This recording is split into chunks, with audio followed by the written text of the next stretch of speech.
वडोदरा शहर के तांदलजा इलाके में नेताजी सुभाष चंद्र बोस प्राथमिक स्कूल मौजूद है, जहां पर छात्र अपनी जान की जोखिम में डालकर अभ्यास कर रहे हैं। दरअसल आज ही डांडिया बाजार इलाके में एक सरकारी स्कूल का कुछ जीर्ण हिस्सा धराशायी हो गया था, जिसके बाद वडोदरा महानगर पालिका पर कई सवाल खड़े हो रहे हैं। ऐसे में वडोदरा के तांदलजा इलाके में मौजूद नेताजी सुभाष चंद्र बोस प्राथमिक स्कूल भी जीर्ण अवस्था में ही है। स्कूल में सुबह 1 से लेकर 8वीं कक्षा तक 300 छात्र और दोपहर के टाइम 1 से लेकर 8वीं कक्षा तक 540 जितने छात्र अभ्यास करते हैं। स्कूल काफ़ी वक्त से जीर्ण हालातों में है। ऐसे में अगर कुछ भी होता है तो फिर छात्रों को सबसे ज़्यादा नुकसान पहुंच सकता है, बड़ी दुर्घटना हो सकती है।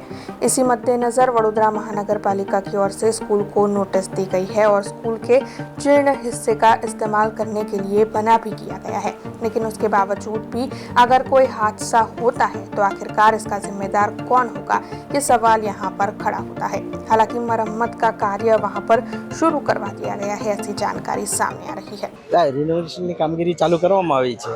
હમણાં જે જર્જરિત હાલતમાં જે સ્કૂલ દેખાઈ રહી છે, કેટલીક જગ્યાએ પર તો પોપડા બી ખરતા દેખાયા છે। ના, પોપડા ખરતા તો પોપડા ખરે એવી સ્થિતિમાં છે અને એ એક રૂમમાં પહેલા રૂમમાં તમે જોયા અને આ તો ઓલરેડી તમે જે બહાર જોયા છે કોલમમાં એ તો ખરેલા જ છે, બરાબર છે। આમ એટલે તમે જોઈએ તો આપણે અત્યારે તો ત્યાં બેસાડતા નથી બાળકોને અને રિપેરિંગ કામ આપણું તો ચાલુ જ છે અને બેગલેસ ડે હમણાં 8 દિવસનું છે।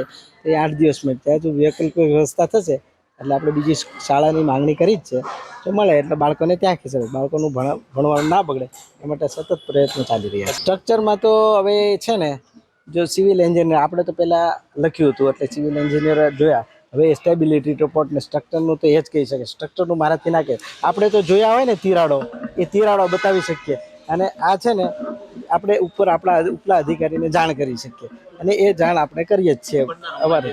હા, એસાઇનમેન્ટ અહીંયા આવે છે, વાલીઓ તમે જુઓ છો બાજુનું બિલ્ડિંગ આપણું સારું જ છે, ત્યાં આવે છે, બાળકો ભણે છે, પણ પેલું ફૂલ ટાઈમ ભણે એવું આપણે ના કરી શકીએ એટલે એમને પ્રોજેક્ટ સમજાવવામાં આવે છે અને પ્રોજેક્ટ લઈને જાય છે, પ્રોજેક્ટ તૈયાર કરીને આવે છે। જે કાંઈ પ્રશ્ન પૂછવો હોય તો વાલી સાથે બાળક આવે છે અને બાળક અમે 1-2 કલાક ભણતર લઈને જતું રહે છે અને પાછું આવે છે, એટલે આપણે અભ્યાસ બાળકોના અભ્યાસને કાંઈ વાંધો આવે એવું તો પગલાં આપણે કાંઈ લેતા નથી। अब खबरों से लगातार अपडेट रहना हुआ आसान। बीआरजी न्यूज आपके मोबाइल स्क्रीन पर।